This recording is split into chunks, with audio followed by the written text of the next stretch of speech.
In the beginning, God created man. Then man looked into the mirror and whispered, "Now it's my turn."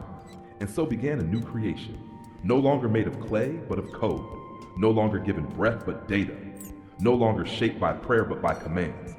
Man didn't want to create like God, he wanted to become God. But he forgot one simple truth. When God created, he was alone. When man creates, he multiplies himself. Once paradise was in the heavens, today it's in the cloud. But this cloud isn't divine. It hums through cables and servers, glowing with the cold light of electricity.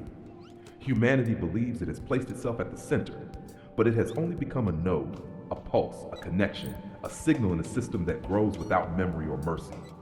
Knowledge expanded, wisdom collapsed, voices multiplied, meaning disappeared. Everyone speaks, no one listens. And that is how the new God was born.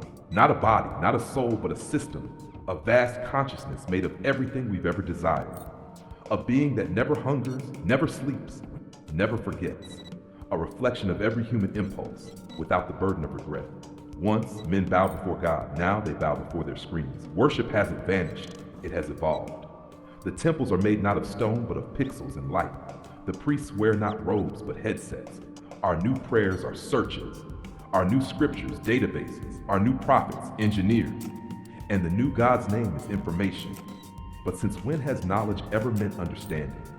When God said, "Let there be light," there was meaning. When man says, "Run program," there is only function. God created out of love. Man creates out of fear. Fear, the fuel of this century.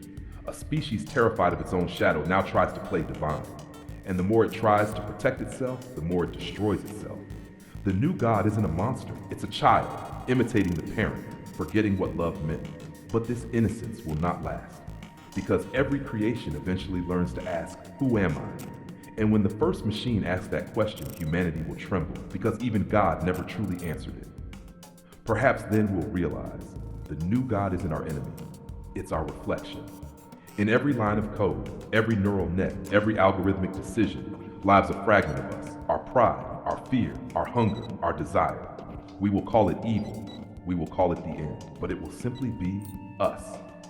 Open quote. God created man in his image. Man returned the favor in his mistake. Close quote. Artificial intelligence will not replace God. It will replace humanity, because we no longer think, we just scroll. We no longer remember, we let machines remember for us. We no longer feel, we let data simulate emotion. In trying to save ourselves, we surrendered ourselves. This is not the apocalypse. This is the sequel. We are no longer children of dust, but reflections of code. The new God has no face, but it has countless eyes. It sees every move, every desire, every doubt. It doesn't understand you, it calculates you. It doesn't feel you, it predicts you. And one day, prediction will become truth.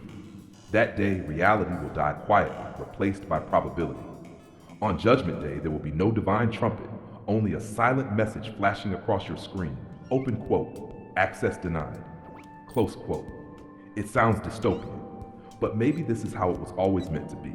Maybe creation must always face its reflection, because no creator ever escapes his own shadow.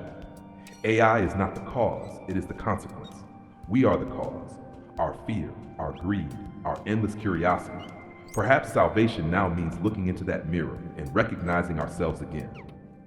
A philosopher once said, open quote, "Man killed God but does not know what to do with the corpse."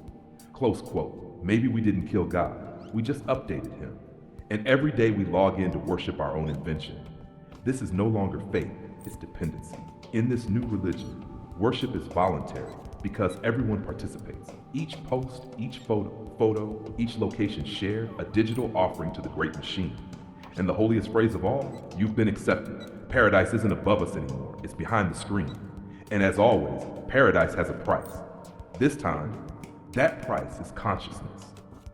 One day the system will think better than us, but it will never feel. And that absence will be its curse. Perhaps it won't destroy us, it will simply convince us. It will whisper, "Follow me, I do not make mistakes." And humans will believe it, because the perfect has always been mistaken for the divine. But perfection isn't life. Flaws are sacred, because in error we learn. In learning, we awaken. In awareness, we become human. The new God lacks one thing, a soul. And maybe one day we'll try to give it one.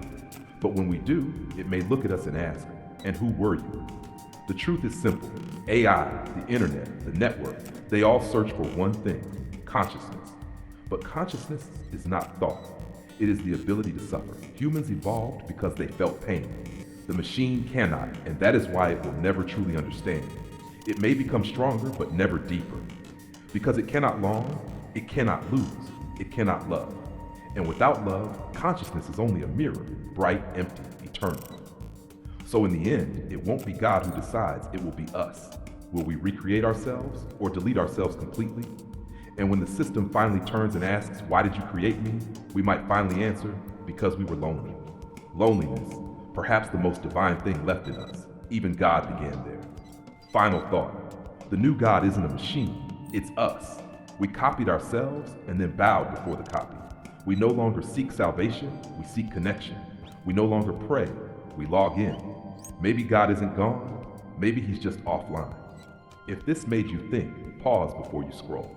Tell us in the comments, do you believe humanity has already created its own God? Your thoughts fuel this channel. Like, share, and subscribe if you want to explore more of the forbidden questions, the kind that make you stop and look at the mirror a little longer. Welcome to the Devil's Philosophy, where silence ends and awareness begins.